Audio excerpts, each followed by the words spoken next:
कि चूड़ियां सस्ती कर दो बाजार में, क्योंकि अब हिजड़े आ गए हैं सरकार में।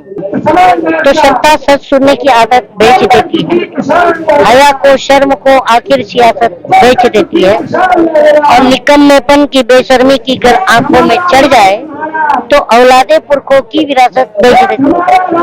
तो ये निकम्मे औलाद है इस समय जो सत्ता में है। और प्रधानमंत्री तो आज जो कोई भी आंदोलन करता है उसे आंदोलन जीवी बताते हैं, और खुद कैमरा जीवी प्रधानमंत्री है, प्रचार जीवी प्रधानमंत्री है।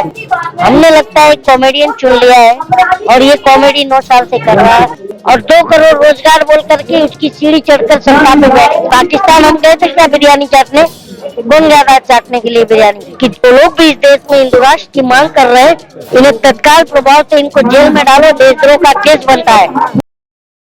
जंतर मंतर पर पहलवानों के समर्थन में कई लोग आते दिख रहे हैं। इस पर ज्यादा बातचीत करने के लिए हमारे साथ कलीम शेख जी मौजूद हैं, जो बॉम्बे से बहुत फेमस है, मुंबई के अच्छे कलाकार हैं। कैसे देखते हैं सर जंतर मंतर पे आपकी उपस्थिति को, क्या समझे? देखिए एक बात बताऊं, ये अभी इस समय जो सत्ता में बैठे हैं ये बेशर्म की सरकार है, बेशर्मों की। और ये अपने घर के निकम्मे औलाद हो। उसका मैं एग्जाम्पल आपको बताऊं, बहुत पहले लिखा था मैं, और आपको भी पता होगा कि देश के सारे इंस्टीट्यूशन को बेचा गया, तब मैंने लिखा था। मैं लेखक भी छोटा मोटा, कि सत्ता सच सुनने की आदत बेच दे।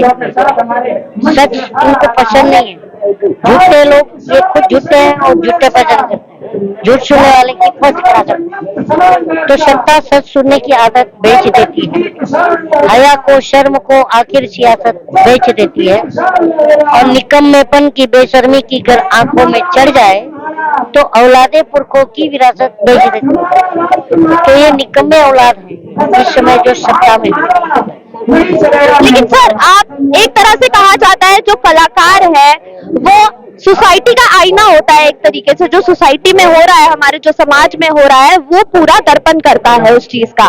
लेकिन इस दर्पण, इसको आप कैसे देखते हैं कि हमारी जो बेटियां हैं, हमारे देश की जो आन बान शान है, गौरव है देश का, वो सड़कों पर 18 दिन से बैठा है और किसी को कोई खास फर्क नहीं पड़ रहा है सत्ता में? देखिए पहली बात तो 18 दिन तो लगना ही नहीं चाहिए।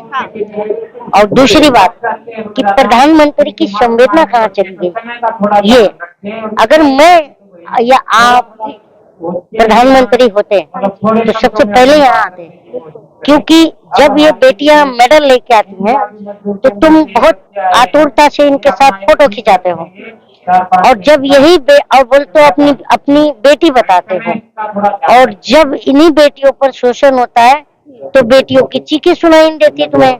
तो यही चीज है, एक क्वेश्चन है देश के सामने कि प्रधानमंत्री की संवेदना है कहाँ। और प्रधानमंत्री तो आज जो कोई भी आंदोलन करता है उसे आंदोलन जीवी बताते हैं, और खुद कैमरा जीवी प्रधानमंत्री है, प्रचार जीवी प्रधानमंत्री है। तो ये बात जो है ना कि बहुत अजीब लगता है। मुझे तो ये नहीं लगता कि मेरे देश के अंदर 2009 से कोई सरकार है। हमने लगता है कॉमेडियन चुन लिया है, और ये कॉमेडी 9 साल से कर रहा है बस। लेकिन अगर देश के हम लोगों की बात करें, समर्थन लोगों का यहाँ मिल रहा है, जन सैलाब यहाँ पर मौजूद है पूरे जंतर मंतर पर, तब भी बृजभूषण जो है वो अपनी कुर्सी से नहीं हिल रहा है, वो हिल ही नहीं पा रहा है और डटकर बैठ गया है और ताकतवर महसूस कर रहा है। आपको पता है हमारे प्रधानमंत्री एक ही फंडे पे चलते हैं। आपने बहुत सारे चुनाव में सुना होगा कि मेरा बूथ सबसे मजबूत, तो वो बूथ नहीं बोलते हैं, वो झूठ बोलते हैं। बोलते हैं मेरा झूठ सबसे मजबूत। तो ये झूठे और बेशर्मों की सरकार है, आपको भी पता है। और मैं तो यही बोलता हूँ ना कि इस समय प्रधानमंत्री सरकार है ही नहीं, समझ लो, यही बात है। लेकिन बीजेपी पे तो एक ही बात बोलता है, अगर ये देखिए देश के मुद्दों पर बोलते नहीं है। अब बहुत पहले मैंने बोला था कि चूड़ियां सस्ती कर दो बाजार में, क्योंकि अब हिजड़े आ गए हैं सरकार में, बस यही तो ये प्रधानमंत्री के लिए है क्या? हाँ? ये प्रधानमंत्री के लिए आपने बोला? नहीं, सबके लिए। हाँ। जो भी जनता से छल करता है, जो भी जनता की बातें नहीं सुनता है, तो वो हिजड़ा ही है। क्योंकि वोट तो जनता से लेता है और चुनाव आती है तो जनता में मीठी मीठी बातें करता है। I am not talking about a prime minister and I am not going to criticise to anyone, but ये सभी का हाल है, ये सभी का हाल है। इसलिए मैं कहता हूं, क्योंकि आज जो चूड़ी बेच रही थी, मैंने अभी चूड़ियों का नाम लिया, तो जब हमारे मनमोहन सिंह सरकार में थे तो ये चूड़ी बेचती थी कि मेरे को तो दिल करता है कि दिल्ली में बैठे प्रधानमंत्री को मैं चूड़ी बेच दूं। कौन चूड़ी बेचता था आपको पता ही होगा।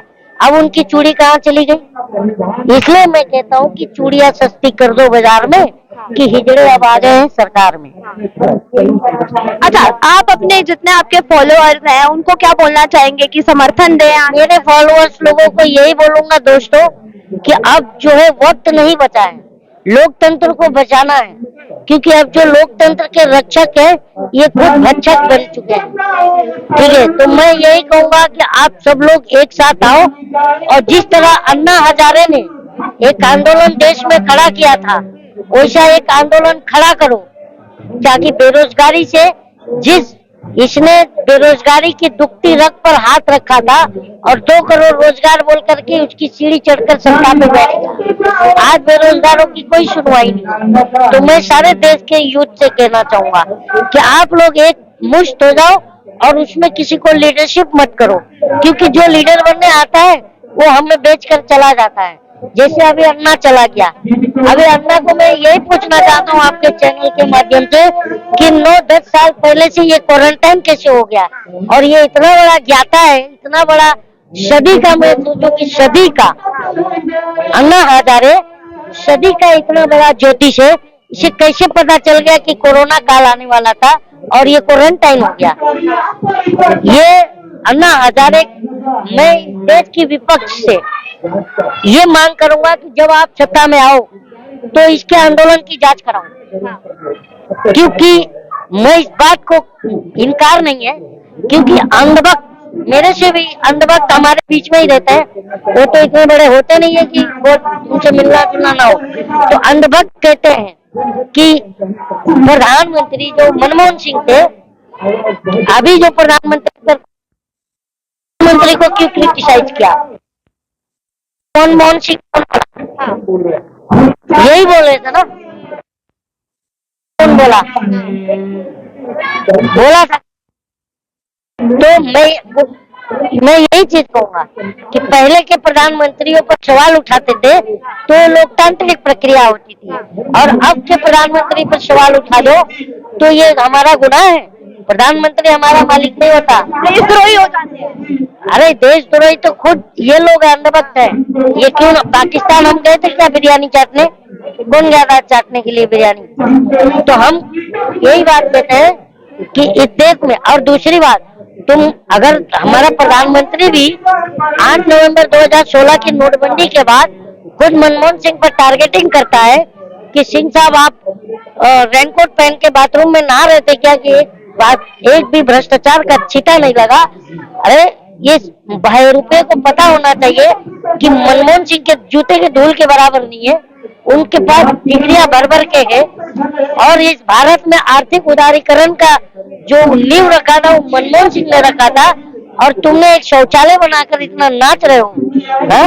तो यही चीज है कि अंधभक्तों को शौचालय चाहिए, लेकिन हमें बच्चों को विद्यालय चाहिए। तो हम शिक्षा, स्वास्थ्य, रोजगार की बात करेंगे, तुम धर्म जात की बात करो। और दूसरी बात, एक ही आपके चैनल पर बात कहना चाहूंगा कि जो लोग भी इस देश में हिंदू राष्ट्र की मांग कर रहे हैं, इन्हें तत्काल प्रभाव से इनको जेल में डालो। देशद्रोह का केस बनता है, जब अमृतपाल पर देशद्रोह का केस बन सकता है जो अलग खालिस्तानी की मांग करता है। और अगर कोई इस देश का मुसलमान अगर मुस्लिम राष्ट्र की बात कर दे तो उसे जेल में आप डालोगे, क्योंकि ये देशद्रोह है।